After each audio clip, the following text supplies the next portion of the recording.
Sunday ముచ్చట్లు చెప్పుకుందామా. నేను రామ్ అయితే కనుక అనకాపల్లి నూకాలమ్మ తల్లి గుడికి వెళ్ళాలని చెప్పేసి రెడీ అయిపోయాం. బట్ ఈ ఎండ చూసి వెళ్ళాలా వద్దా అని చెప్పేసి ఆలోచిస్తూనే బయలుదేరాం. ఆ అమ్మవారి దయ కృప ఉండడం వల్ల వెళ్తున్నప్పుడు ఆకాశం మొత్తం సడన్గా మబ్బులతో కమ్మేసాయి. సో క్లైమేట్ మొత్తం కూల్గా అయిపోయింది. సో దారిలో అలా వెళ్తూ కూల్గా చల్లగా ఒక ఐస్ క్రీమ్ తిన్నాం విశాఖ డైలీ పార్లర్లో. ఫైనల్గా అయితే అనకాపల్లి చేరుకున్నాం. చల్లగా చెరుకు రసం తాగేసాం.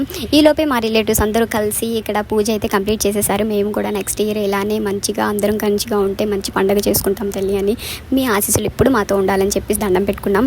మా మను తల్లి పుట్టిన తర్వాత ఫస్ట్ టైం ఈ పండుగలో పాల్గొంటుంది. సో అందరికీ చాలా స్పెషల్ పండుగ ఇప్పుడు ఈ రోజు అయితే కనుక.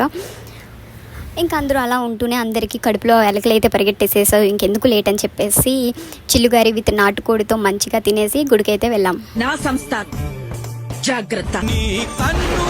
చూడగానే దూసిన కత్తి వణికి పోవునమ్మా, పట్టి బొమ్మ గీస్తే అదే. ఫైనల్గా అమ్మవారిని అయితే దర్శించుకొని రిటర్న్ అయితే అయిపోయాం. కానీ మా మనుతులను వదిలి అస్సలు వెళ్ళాలనిపించలేదు, కానీ వెళ్ళాలి కదా. సో అలా దారిలో వెళ్తూ ఒక స్ట్రాంగ్ కాఫీ తాగేసాం. ఎంవివిలో ఉన్న గ్రామంలో పిజ్జా చాలా బాగుంటుంది. సో ఆ పిజ్జా పట్టుకొని మా అక్క వాళ్ళ ఇంటికి అయితే వచ్చేసాం. సో నైట్కి అలా తినేసి పడుకొని మార్నింగ్ డ్యూటీకి వచ్చాం.